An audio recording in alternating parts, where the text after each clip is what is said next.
Soy Adolfo Alvarado Belloso, nuevamente en el conversatorio virtual sobre temas procesales que la Academia Argentina de Derecho Procesal realiza como tarea de extensión universitaria para la maestría en Derecho Procesal de la Universidad Nacional de Rosario, de cuyas aulas egresó hace algunos años nuestro invitado de hoy, René David Navarro Alviña, profesor de Derecho Civil, exdirector de la carrera de Derecho en la Facultad de Derecho de la Universidad de Atacama, defensor laboral en Copiapó, en la defensa pública de Copiapó, abogado litigante en ese foro, abogado importante en el litigio.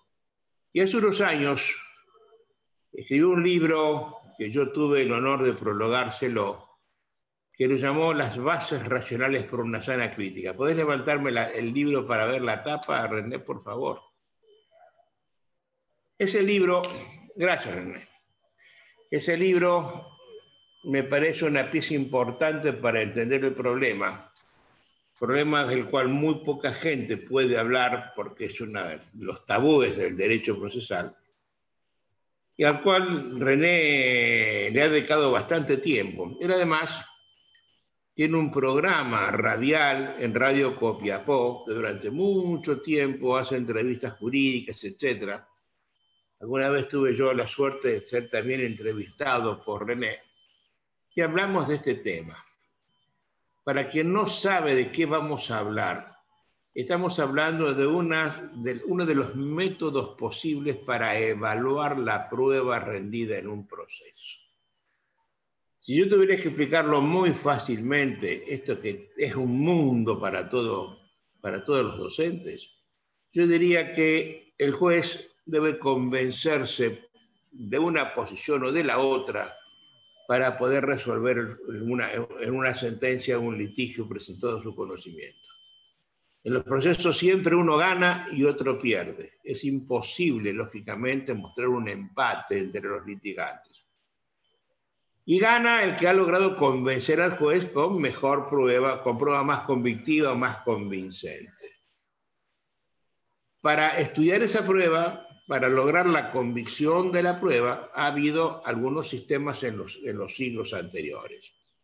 Yo creo que son dos los sistemas, simplificando mucho las cosas. O la ley me dice cómo debo interpretar yo cada medio de prueba, o lo deja que lo interprete como me parezca. Si la ley me dice qué valor tiene dos testigos, un documento público, etc. Eso se llama en la doctrina procesal prueba tasada. Esto viene desde antiquísimo, de la ley de partidas. Lo contrario, cuando dejan que el juez haga lo que le parezca, se convenza como le parezca, se llama prueba convictiva o convicción. Ahora, la convicción se divide en dos grandes rubros.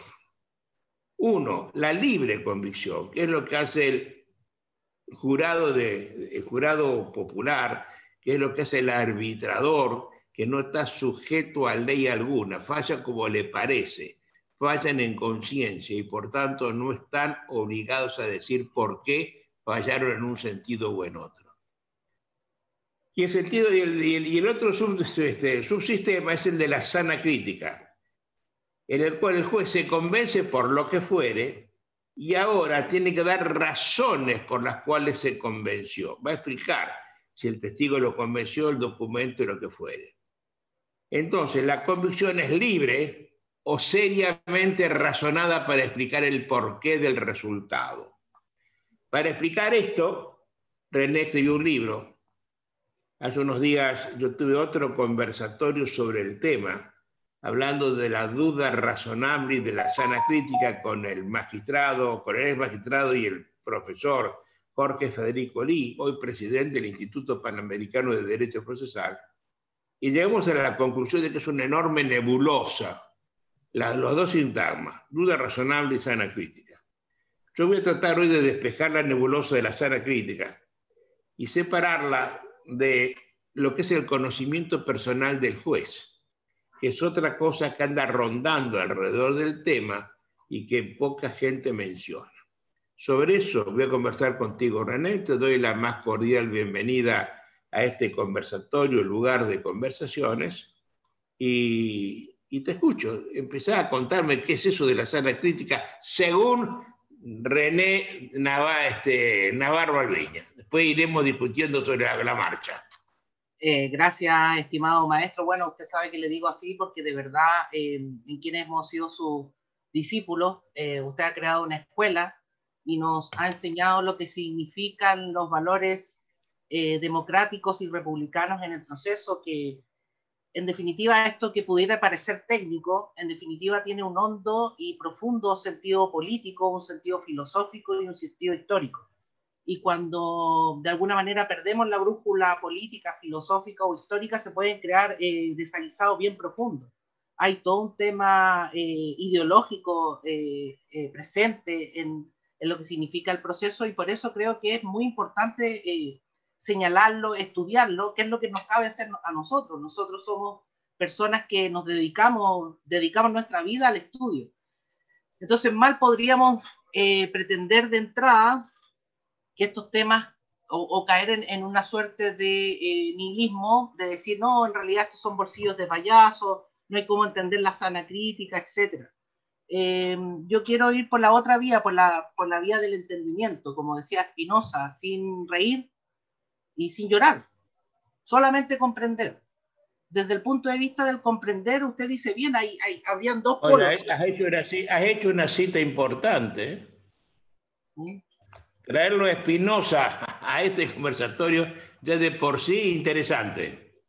No, por supuesto, lo que pasa es que Spinoza es por lo menos para mí, es uno de los pensadores más relevantes de Occidente. Atendía a la calidad que él tenía, la religión que profesaba, lo que fue expatriado, y que de alguna manera Spinoza simboliza lo que pudiera ser el contrafanatismo, llamémoslo de esa manera. El contrafanatismo. Claro, un contrafanático, llamémoslo así. Una persona muy humilde, que en definitiva lo que debiéramos rescatar. ¿Por qué? Porque se ha producido un desaguisado tan fuerte, profesor, que, por ejemplo, en Chile, sectores, llamémoslo así, pseudo-liberales, van detrás de un proceso civil que busca la verdad y la justicia. Yo sé que esto, para el profano, para las personas que no están dedicadas al estudio serio de la disciplina, decir que a nosotros técnicamente en un proceso pudiéramos pretender la verdad, pudiéramos pretender la justicia, también sabemos que tanto la verdad como la justicia quizás pertenecen a otras disciplinas humanas, como pudieran ser la religión y la política, más no necesariamente al proceso en términos técnicos. Yo sé que lo que estoy diciendo es bastante políticamente incorrecto, y que yo sé que usted, pero profesor, es auténtico, va a entender. Pero es auténtico. La verdad, claro, no es un valor jurídico, será religioso o filosófico. O político quizá. Político para alguna trinchera, lo mismo que la justicia. Creo que los tribunales, cuando persiguen la justicia, se transforman en inquisidores justicieros, y que lo que menos hacen es justicia. Entonces tampoco nos sirve, y aquí lo digo con harto respeto, respecto de las opiniones que vertió mi colega de profesión y también compatriota Claudio, que decía, no, que la sana crítica en realidad nadie la entiende y qué sé yo. Yo creo que no tenemos que ir por ese camino de llamémoslo así, de no... A ver, yo comparto con él en que esto puede ser utilizado, el sistema sana crítica, como dejemos que hagan lo que quieran. Pero ahí quizá discreparía solo un poquito con usted, maestro, en relación a lo que usted decía ya. Hay dos sistemas, uno que está de la prueba tasada y el otro de libertad, llamémoslo así. Y este último se subdividiría en dos, y ahí estaría el de sana crítica, ¿correcto?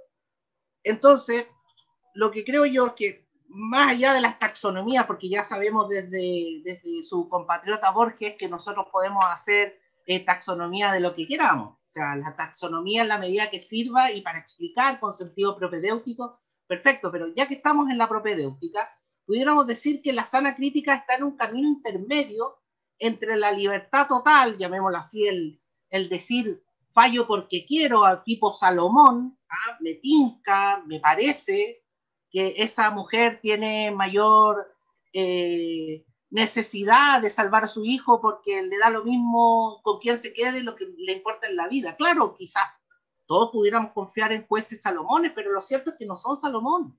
Lo cierto es que son seres humanos. Pero tampoco caer en en este corsé, llamémoslo de esa manera, esta camisa de fuerza que significa la prueba legal o tasada, en donde políticamente lo que está diciendo el legislador al juez es, ¿sabe qué? Usted no piense porque yo ya pensé por usted. Entonces, ese otro sistema de la prueba legal o tasada también lo creo peligroso y lo considero demasiado Robespierre para mi gusto. Desde ese punto de vista, entonces, y siguiendo ahora a Aristóteles, el sistema de la sana crítica, bien entendido, se encontraría en un justo medio. ¿Un justo medio por qué? Porque no deja que el legislador ex ante decida todo y pese todo, pero tampoco deja el laissez-faire a un jugador que debiese ser lo más técnico posible, sino que está en este justo medio en donde el convencimiento lo tiene que trasladar a las reglas por todos entendidas. Y estas reglas son dos, son las reglas en abstracto, ¿cierto? Matemáticamente hablando de la lógica, y por otro lado el sentido fáctico de las máximas de la experiencia, que yo añadiría a ese listado de sintagmas que usted decía, profesor, que son difíciles de entender, como conocimiento privado, sana crítica. Hablaba recién del tema penal de la duda razonable. Yo agregaría máximas de la experiencia. Sí, señor, me gusta. Es un tremendo tema cuasi tabú. ¿Y por qué es cuasi tabú? Porque, a ver, en la legislación comparada, en el momento que me tocó estudiar con usted, profesor, de lo que yo analicé es que se habla de las reglas de la lógica, las máximas de la experiencia, y el legislador chileno habría innovado a poner esta tercera pata del conocimiento científicamente afianzado. Pero que no está dicho así en otras legislaciones, otro nuevo sintagma, conocimiento científicamente afianzado. Entonces, ¿qué entiendo yo? Entiendo que la lógica sería la parte del conocimiento abstracto, el conocimiento teórico, ¿cierto? Y las máximas de la experiencia aterrizado al conocimiento empírico, más no el saber privado del juez. ¿Por qué? Porque tenemos que entender que esto también se incluye en un tema epistemológico. Si en definitiva lo que estamos tratando de dilucidar es si el conocimiento es verdadero o no. Y si se acerca, bajo teoría de la probabilidad, a un conocimiento plausible en un proceso civil, por cierto. Porque en materia penal el tema está despejado. Si hay dudas de conocimiento, si non paret absolvito. Está clarísimo en materia penal. Si quizá en materia civil es como está este juicio de probabilidad, ¿cierto? Este tema bayesiano, hay más puertas y obviamente el sistema puede ser más laxo, porque obviamente eso, el valor propiedad es en teoría menos relevante que el valor libertad humana, entendido libertad como la posibilidad de estar sin grilletes. Más allá de la discusión meramente filosófica del término libertad penal, quisiera dejarlo así. Entonces, volviendo al punto, si la lógica son las reglas abstractas, las reglas teóricas, ¿cierto? Las reglas matemáticas, y las máximas de la experiencia, su homónimo fáctico, ¿cierto? Hacemos llamémoslo así, y de alguna manera lo tenía en el texto, esta mezcla, ¿cierto?, del conocimiento, llamémoslo así, mejor acreditado, porque no basta el conocimiento meramente teórico, ni tampoco basta la experiencia de vida, tiene que haber una mezcla. Creo yo que a ello se refiere el sistema de sana crítica, y más no, bajo ningún respecto, el tema del conocimiento privado del juez, porque adelantándome a lo mejor un poquito a lo que usted va a comentar, profesor, el juez tiene que ser una persona que conozca de derecho, por cierto, pero en términos, llamémoslo así, en términos prácticos, tampoco puede saber mucho, porque si sabe mucho, entonces el conflicto ya lo tiene resuelto. Y es bien importante que nosotros insistamos y sepamos que nosotros debemos ser defensores del método, más no de la meta. La meta puede ser cualquier cosa, pero nosotros debemos ser los defensores, del método, porque es el método el que nos da la libertad, es el respeto a esa ley universal, que significa un juicio imparcial, un juicio justo en el entendido del piso en donde se sentaba el magistrado romano a impartir esta justicia, que claro, en términos ideológicos, o sea, es complejo, y la complejidad está sin duda por la naturaleza imperfecta de nuestro lenguaje humano. No sé si con eso pudiéramos entrar a Está bien, me fuego, gusta, pero profesor, a ver, porque algo importante. Yo te voy a preguntar cuáles son las reglas de la lógica y cuáles son las máximas de experiencia. En el entendimiento que cuando estamos hablando del conocimiento personal del juez, estamos hablando de que el juez no puede ser testigo, no puede haber visto ni saber de oído respecto del hecho. ni tampoco Porque ser si feliz. él es testigo, se convierte en fuente de prueba, y al ser fuente de prueba no puede ser valorado por las partes, ni controlado su valoración por las partes respecto de lo que el juez está haciendo inspectores. Por tanto, ¿cuáles serían ahora, con este entendimiento, cuáles serían para vos las reglas de la lógica que tenemos que tener arriba de la mesa? Bueno, las reglas de la lógica, hablar de la palabra lógica, dicho muy brevemente, la voz lógica, aparte de su significado etimológico, es una voz compleja, puesto que hay tantas definiciones de lógica cuanto autores hay en la materia. Lo que sí es interesante decir que en materia de lógica, versus a lo que vamos a hablar a continuación, que es de máximas de la experiencia, en materia de lógica hay muchísimo material, porque hay muchísimas disciplinas que se dedican a la lógica. Sin duda la lógica misma como órgano, ya lo decía Aristóteles, pero está la matemática, está la psicología cognitiva, la filosofía, etc. En materia de lógica, quizás en el futuro, pudiéramos en nuestros programas de licenciatura, maestría, doctorado, tener más profesores de matemática, más filósofos, etcétera, más psicólogos que nos ayuden en la parte de la lógica. Sin embargo, la pólvora y la rueda ya hace rato que son artefactos humanos, y en definitiva lo que utilizamos en materia jurisdiccional o jurídica es el órgano de Aristóteles, la lógica básica que está triada, ¿cierto? Más el cuarto elemento que lo agrega a nuestro colega y abogado Leibniz. O sea, identidad, no contradicción, tercero excluido, y el de Leibniz, que es el de razón suficiente. Y creo yo que con este último, la última regla de la lógica básica, que es el de Leibniz, incorpora en sí mismo todo el sistema de sana crítica en su conjunto, en orden que las sentencias no pueden ser dadas porque sí o porque no, sino que tienen que tener una explicación. Yo sé que en términos de, no sé, de física cuántica, etcétera, pudieran existir sucesos incausados, pero en el desenvolvimiento normal de las personas comunes y corrientes como nosotros, eso no ocurre, todo tiene una causalidad. Yo sé que en términos, vuelvo a insistir, en términos matemáticos, quizá ahí Pascal nos pudiera ayudar, pudieran haber temas incausados, perfecto, pero en el día a día, en la polis, ¿cierto? En la URSS, hay causalidad, y esa causalidad es la que tiene que entender el vecino cualquiera. Identidad, entonces, no contradicción, tercero excluido y no contradicción respecto a las reglas de la lógica, maestro.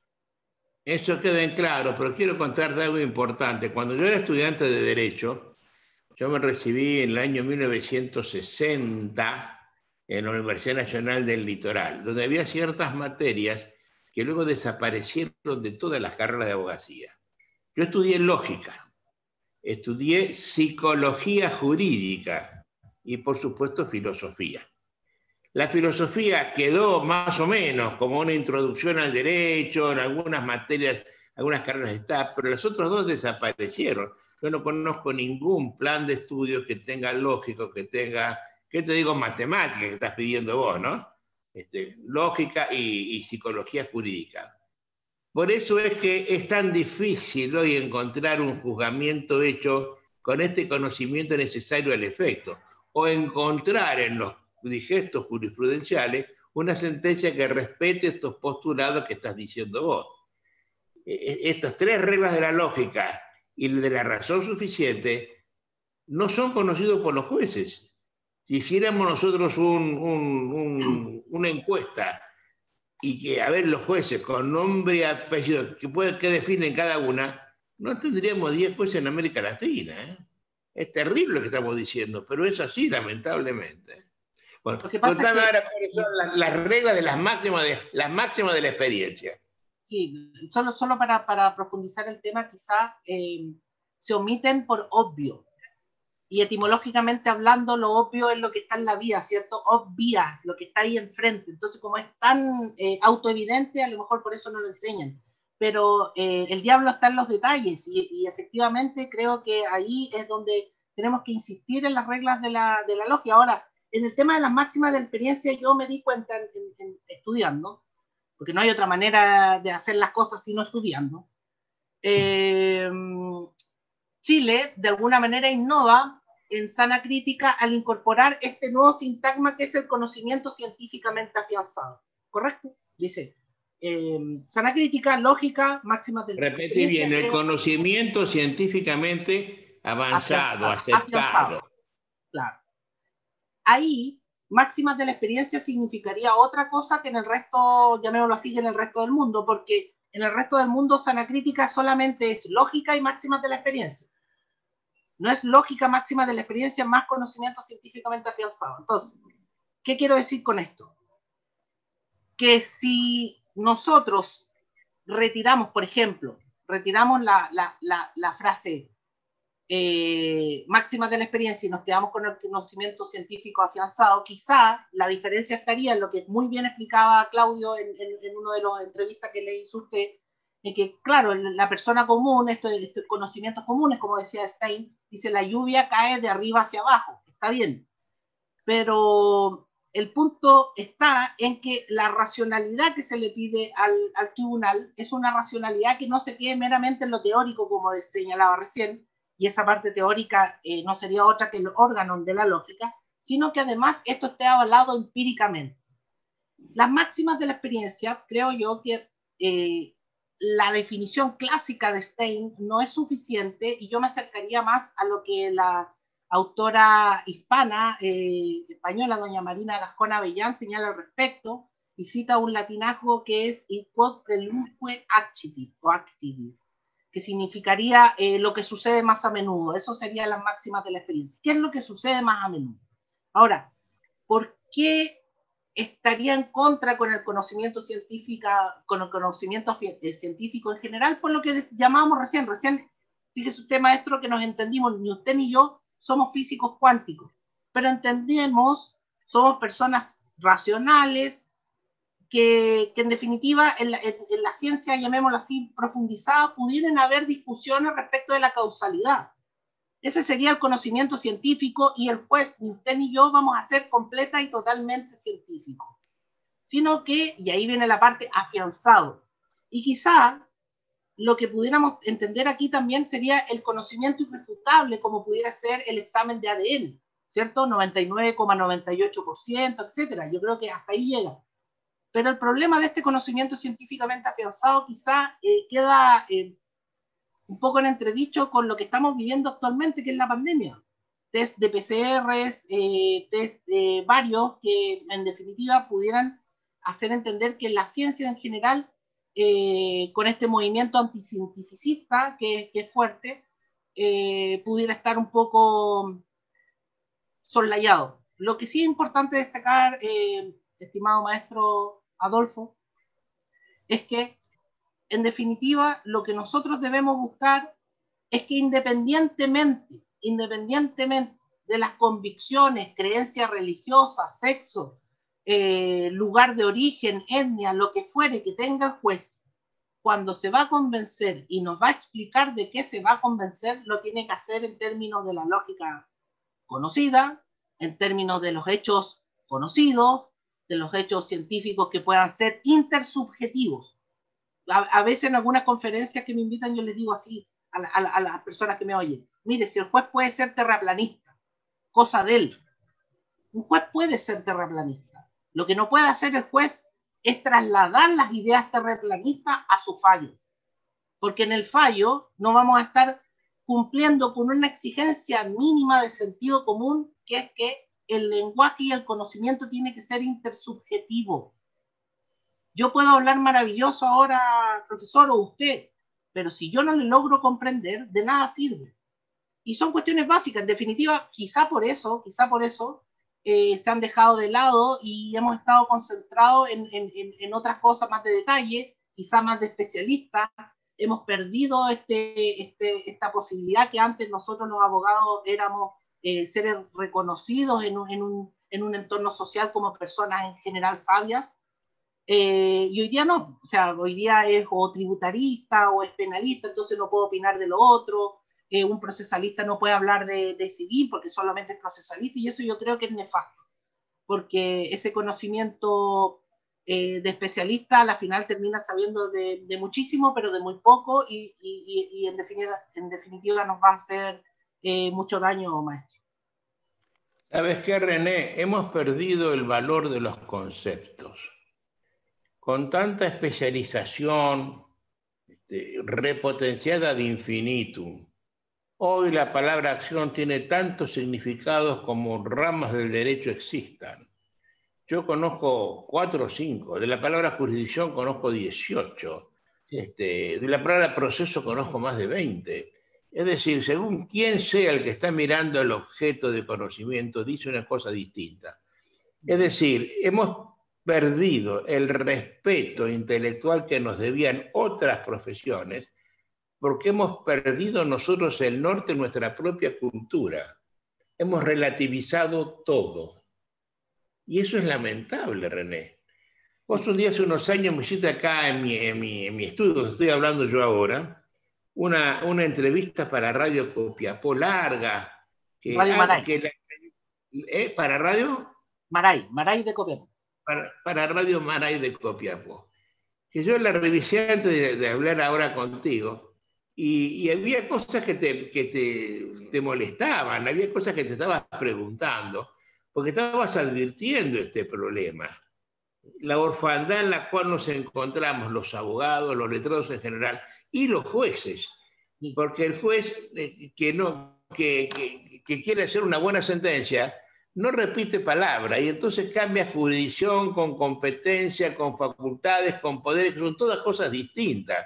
Si hay que repetir la palabra jurisdicción 14 veces, pues hay que repetirla. Es como apendicitis, no puede decir vos sinónimo de la palabra apendicitis. Que lo utilizamos, hablamos de sinónimos y perdemos el norte en la conversación. En eso estamos acá, absolutamente. Sí, no, y además que, vuelvo a insistir, hay un tema ideológico, hay un tema político muy fuerte. Se vienen, bueno, hay un derrumbe completo de instituciones en todas partes del mundo. Y en eso pareciera que estamos retrocediendo a momentos de fanatismo extremo.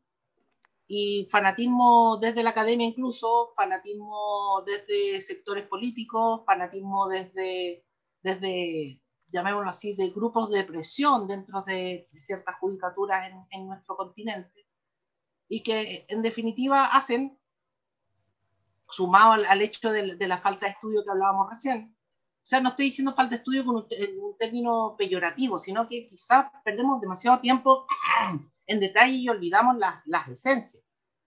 Y ahí quizás también faltaba dentro de lo que veníamos conversando clases de retórica. Y piense usted, profesor, que la palabra retórica es una palabra mal vista. La retórica se asocia al sofista, ¿cierto? Y el sofista es el mentiroso.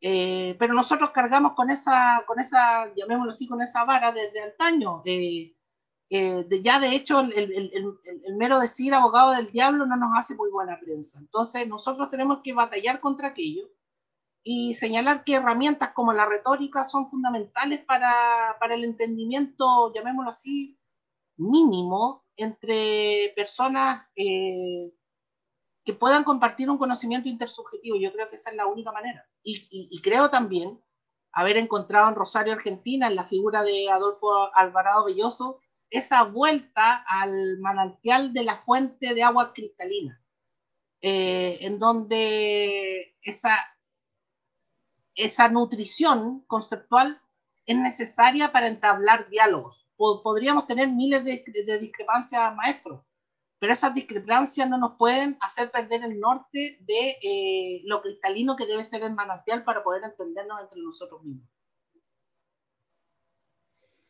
Y lo perdimos al norte, lamentablemente, ¿eh? Lo perdimos, y además nos hemos agrietado entre los juristas.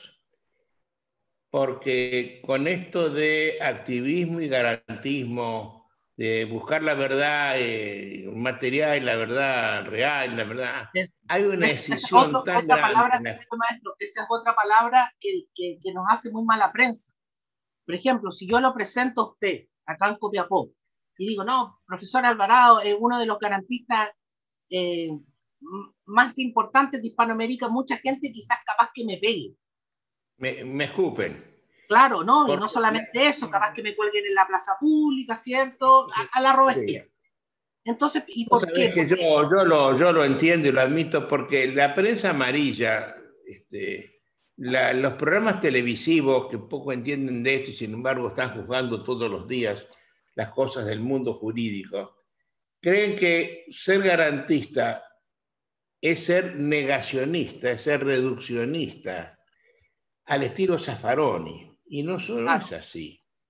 Yo no quiero poner una puerta giratoria en el ingreso de una comisaría para que el imputado entre y salga sin, con el solo empujón. La palabra garantista quiere decir que la Constitución da garantía, que la garantía es el proceso, y yo quiero que el proceso se entienda como garantía. Garantía de la aplicación irrestricta de todos los derechos que la Constitución me da a mí como ciudadano de a pie. De eso se trata. Pero la gente no lo sabe a eso, ¿no? No lo sabe a eso. De ahí que Hugo Boto, chileno, compañero tuyo, ha dicho, no hablemos más de la palabra garantía, hablemos de derecho procesal científico. Es que también podría tener ataque. Podría tener ataque. Porque la verdad, nuestro sistema procesal es absolutamente perfecto. Encuadra todo, es como un reloj. Cada pieza encuadra con las otras. Si se rompe una pieza, se rompen todas las piezas. Como el reloj, si se cayó una aguja, dejó de funcionar, ¿verdad? Pero el sistema inquisitorial sobre el cual se basan los profesores y los jueces que pontifican con el derecho procesal inquisitorial no son sistémicos. No. No, y de hecho se parte estudiando acá en Chile. Una voluntad del juez, un voluntarismo que cree que viene de la ley. La suerte es que nos va mal con todo esto, ¿eh? Nos va mal. Y se parte estudiando solamente el concepto que ellos entienden de jurisdicción y con las reglas orgánicas antes de hablar del proceso. O sea, el proceso viene después, quizás como un accesorio, y no es visto el concepto fuerte de proceso como lo principal, sino que meramente como un accesorio. Entonces, históricamente, hasta que Ovenda, de nosotros se ocuparon los civilistas, con la acción de divorcio, con la acción de filiación, etcétera, con la prescripción de las acciones. Si vos recordás, en el siglo XIX, de la prueba se encargaron los penalistas y los civilistas. Ningún procesalista hubo, ¿no es cierto? Claro, sin embargo, después de la prolusión de Chiovenda, cuando la acción se independiza y funda el derecho procesal, los civilistas no lo estudiaron, a tal punto que en Chile se sigue hablando de la acción de divorcio, y ahora en la Argentina, con un nuevo Código Civil que tiene 4 o 5 años, han repetido lo de la acción y prescripción de las acciones. Es decir, no conocen que hay 200 años de doctrina procesal independista. Es terrible lo que nos pasa. Claro, y además que llamémoslo así, hay una disociación a veces, no siempre, pero hay una disociación entre la academia y el ejercicio profesional. Entonces, como hablábamos recién, la sana crítica no puede ser solo lógica, conocimiento teórico, también tiene que tener parte de experiencia. Y bueno, hay miles de autores que señalan lo ciego que puede ser el conocimiento meramente teórico, meramente academicista, y que no recuerdo si era Bartolo de Sassoferrato el que decía que si no podía hacer clase aquel que no había litigado. No recuerdo en este rato la cita concreta, pero creo que hace carne. No sé si un neurocirujano que no opere haga clase en una facultad de medicina. Y por eso es importante... Eso es común entre nosotros, ¿eh? Sí. Derecho procesal enseñan académicos que nunca litigaron. Son jueces, personas que nunca fueron abogados, a pesar de que la Constitución pide ejercicio de la abogacía durante tantos años. Y acá se interpretó que atender una mesa de entrada de un juzgado civil, entregando y recibiendo expedientes, es ejercicio de la profesión como para poder ser juez con la antigüedad que la Constitución te permite. Y eso es un desconocimiento total del problema, ¿no es cierto? Lamentablemente. Bueno, volvamos al tema, por favor. Me faltaría que me explicaras los problemas de las máximas de la experiencia en la doctrina, pero con referencia a la retórica y a la argumentación. ¿Qué me decís sobre eso? Efectivamente, ahí en el texto propongo seguir el esquema de Toulmin, ¿ya? Que en definitiva es relevante lo mismo que decía recién. Quizá lo que debiéramos hacer es tal vez lo que está haciendo Atienza. Atienza en su maestría, etcétera, lo que hace es explicar la retórica de Aristóteles. Y ojo que la retórica de Aristóteles está ahí, está a nuestro servicio. Y ahí específicamente en el tema de la retórica de Aristóteles hay un tema que son los lugares comunes, el topoi o lugar común, o lugar de la argumentación, que en definitiva lo que se extrae ahí es el conocimiento básico que nosotros vamos a entender, cómo nosotros nos damos a entender con un otro.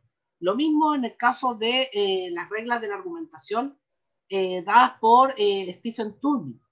Nosotros vamos a decir, por ejemplo, en materia laboral, voy a achicarlo a lo que me dedico yo todos los días, que es el derecho laboral. Cuando un trabajador acá en Chile deja una constancia en la inspección del trabajo porque fue despedido verbalmente, la verdad es que las máximas de la experiencia enseñan, que es lo que sucede más a menudo, que efectivamente ese trabajador fue despedido sin cargo.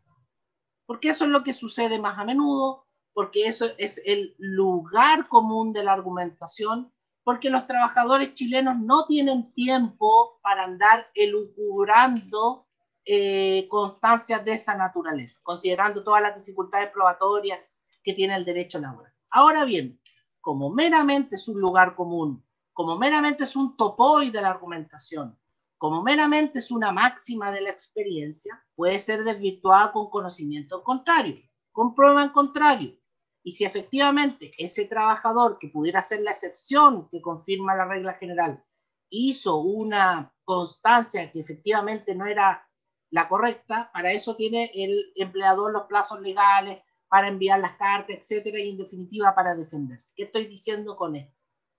Que estas máximas de la experiencia, si nosotros las unimos, y esa es la invitación que aprovecho de hacer ahora, maestro, si nosotros bajamos a ese conocimiento que se llamaba la retórica y lo analizamos sin prejuicio, sin esta carga negativa de la sofística, ¿cierto? De decir, no, que está Sócrates, que es el bueno, y todos los malos son los sofistas. A ver, cuidado. Si no fuera por los sofistas, a Sócrates no lo conoceríamos a través de los diálogos de Platón.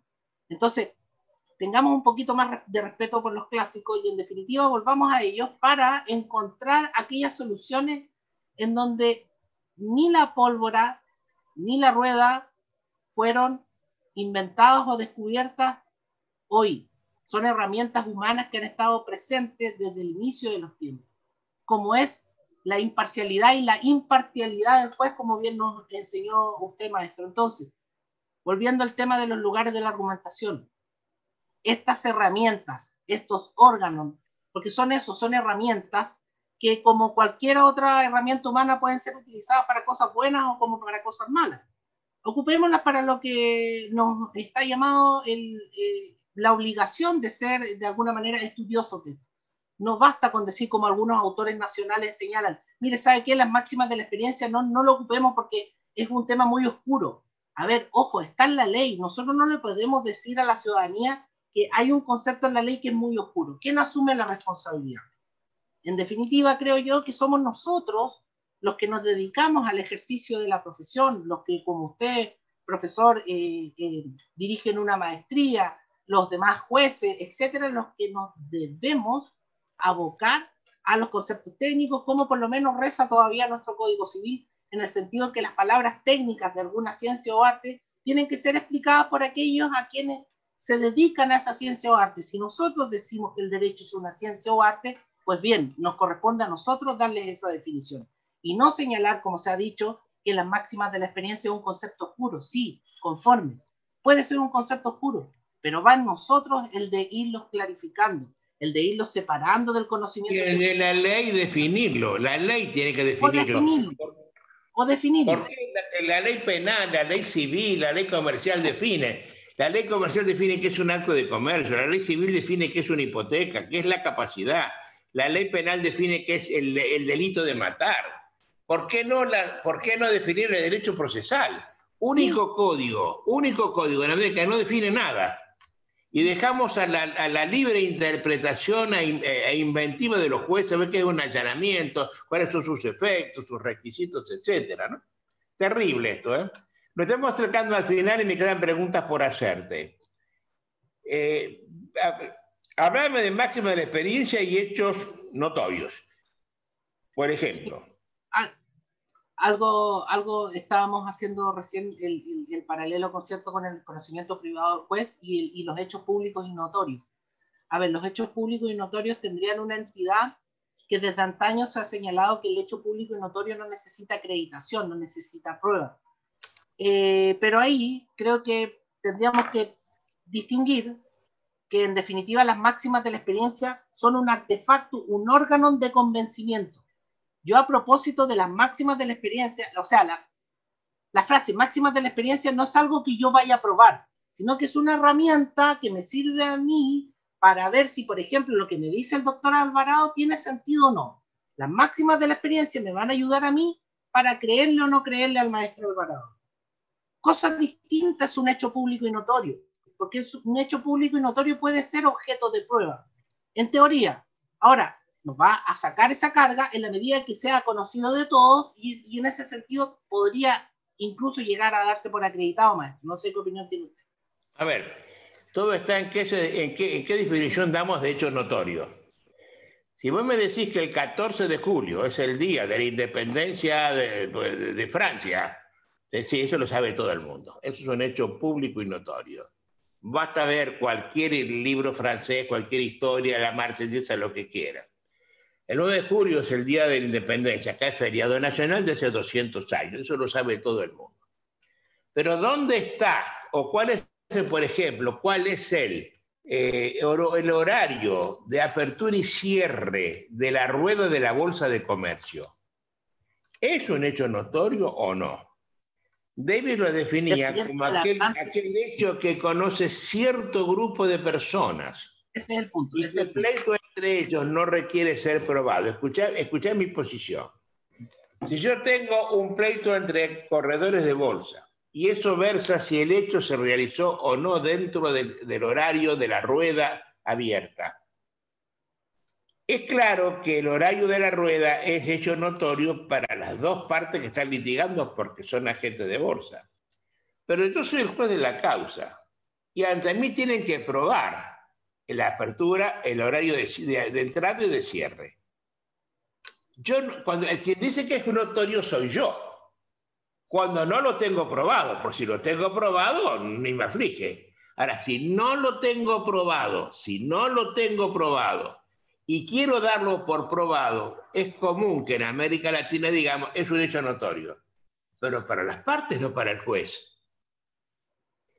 Por lo tanto, el juez, para saberlo eso, tiene que haber ido a ver él, aquí en la hora, investigarlo personalmente, meterse en su saber personal. Es decir, la impresión que tengo yo ya a esta altura de mi vida es que hay algunos hechos notorios que lo son, generalmente los históricos. ¿Quién es presidente de la República en Chile? Lo sabe todo el mundo, claro. Pero una cosa específica, definido como lo define la doctrina americana, un hecho conocido para cierta calidad o estrato o categoría de personas, me parece que es demasiado, porque no es conocido para el juez. Si yo no lo conozco como juez, ¿a mí qué me importa que sea notorio? Tengo que ir yo a conocerlo. En cuyo caso, si no tengo prueba, puedo darlo por probado. Ese es mi problema frente al tema, ¿no? Claro, a lo mejor una catástrofe natural, como pudiera ser acá en Copiapó el año 2015, que hubo un aluvión tremendo, ese sin duda no necesita prueba. Pero no otra cosa. En marzo. ¿Perdón? pero no otra cosa. Por ejemplo, cómo gira una calle o el tipo de circulación en una rotonda. Esas son Que cosas es que donde necesitan se pruebas, ve, a menos que el juez tenga la habilidad de dejarlo como hecho pacífico en el entendido que no fue discutido por uno o por otro. Hay otras herramientas. A ver, aquí el juez tiene que tener cierto manejo del hilo del proceso también, pero efectivamente concuerdo en que el hecho público y notorio tiene que tener la característica de erga omnes, ser bien. conocido de todos. No, exacto, me gustó la definición. Bueno, última pregunta. ¿Cómo ves el futuro cercano de la sala crítica y las máximas de experiencia? Bien, yo creo que atendido cierto, llamémoslo así, cierta posmodernidad, el futuro de la sana crítica no es auspicioso y quizá pudieran venir sectores reaccionarios que intenten volver al sistema de prueba legal o tasada. Entonces, cuando los polos opuestos se tensan demasiado, quizás es conveniente reanalizar los fundamentos políticos de la decisión jurisdiccional, y creo yo que ese va a ser uno de los debates importantes que van a suceder en mi país a propósito del cambio constitucional. Es un hecho conocido de Hispanoamérica que Chile ha sido, llamémoslo así, pionero, a veces con quererlo, otras veces sin quererlo, ha sido pionero de vivir quizá las modificaciones constitucionales del siglo XXI que se van a ir desencadenando tal vez en otros países. Entonces, está muy presente esto de a ver cómo decirlo, de los ajusticiamientos, de la justicia, no quiero llamarlo justicia popular porque el tema de justicia popular tiene un profundo sentido político, sino que lo quiero decir de otra manera, de la turba, justicia de la turba, no popular, justicia de la turba, etcétera, en donde se quiere por parte de cierto sector de la ciudadanía que, por ejemplo, se agarra un delincuente a la salida de un supermercado y que se lo lincha ahí mismo. Entonces, está bien, no quiero llegar al extremo de Zaffaroni, pero tampoco quiero ver a mis vecinos agarrándose a palos en todo momento. Para el llamado estallido social chileno, acá en Caldera, hubo quema de neumáticos afuera de un tribunal de la República. Entonces, quizá el futuro de este sistema de enjuiciamiento también pase por las bases constitucionales que se pudieran dar en la nueva constitución que se estaría redactando en nuestro país. Entonces, creo que instancias como la que tenemos con usted, profesor, debieran llamar a la reflexión respecto de cuál es el futuro que vamos a esperar. Con esta, llamémoslo así, con este clamor de a veces la turba, de no entender que los tribunales de la República son instituciones de resolución de conflicto, más no esto de seguir erigiendo lo de tribunales de justicia en donde se da una sensación cuasi religiosa al tema. Creo que necesitamos seguirlo estudiando. Oye, es así, ¿no? Yo creo que, creo entender que la prueba tasada que viene de la ley de antes, fueron juzgos, ley de partidas, era época en la cual los jueces, los reyes del imperio visigodo no tenían confianza en sus jueces. Exacto. Cuando el legislador tiene confianza en sus jueces, no tiene prueba tasada y dice valore como a usted le parezca con las reglas de la sana crítica. Pero vos fijate que en los códigos civiles que se están dando en este siglo, seguimos insistiendo en el valor probatorio de un montón de cosas. Por tanto, pareciera que el legislador sigue sin tener confianza en sus jueces, cosa que hoy se explica, porque con tantos jueces que hay que dicen cualquier cosa cuando quieren, como quieren y donde quieren, es problemático. Es decir, ante tu panorama me parece que se va a repetir. Vamos a seguir con prueba tasada. Lo que políticamente no es correcto, pero bueno, pero en este momento pareciera que sí, frente a todo el problema que estamos viviendo. René, me encantó la charla, me gustó porque me pareció que primero hace pensar. Has dado una vuelta de tuerca sobre el tema. Yo tuve una charla el otro día con Claudio Palavecino, también chileno. Sí, sí, la Habló vi. sobre el tema, tiene una posición cerrada sobre el tema. Me parece que le estás abriendo una puerta para el entendimiento de esto. Habrá que ver si la puerta se abre del todo, ¿no? Bueno, es Y que si la gente vuelvo a la insistir, entiende. lo peor que podemos hacer, creo, y no que signifique esto una crítica de ataque, sino que cuando las cosas están como están, y vuelvo a citar a Spinoza, es mejor entender o hacerse entender que negar. Y en la vía de la negación creo que no vamos a lograr el objetivo. Quizás es mejor explicarlo o tratar de explicarlo o por lo menos tener la ilusión como seres racionales que nos creemos de hacerlo. Sin que René, ello te signifique agradezco tener mucho este ilusiones. buen rato que me has hecho pasar. Aprendí, me entretuve, te vi solvente en el tema, lo manejas muy bien, así que te felicito y te agradezco. No, Y te pues agradezco agradecido esta de usted. tarde, te agradezco la tarde, y voy a promover una charlita con Claudio, ¿eh? Sí, A ver claro, si... para manejar el diálogo y lo otro que quizás por el tema del lenguaje pudiéramos tener más entendimiento de lo que hay. También es interesante, y lo aproveché de ver y por intermedio suyo saludar al magistrado brasileño, no recuerdo en este rato su nombre, que habla de ideología y proceso, que creo que es fundamental también. Eduardo da Fonseca Costa ha hecho una preciosa... Perdón por no recordar el nombre, pero yo creo que da también en el clavo. Y solamente recordar, maestro, que de alguna manera nosotros tratamos de seguir la huella suya de la claridad de los conceptos. Yo creo que por ahí, con diferencias más, diferencias menos, yo creo que todos sus discípulos creemos entender que la claridad en los conceptos es lo que en definitiva el día de mañana nos puede dar mayores frutos. René, un abrazo fuerte. A usted, maestro, Hasta pronto y hasta siempre. Gracias. que esté muy bien.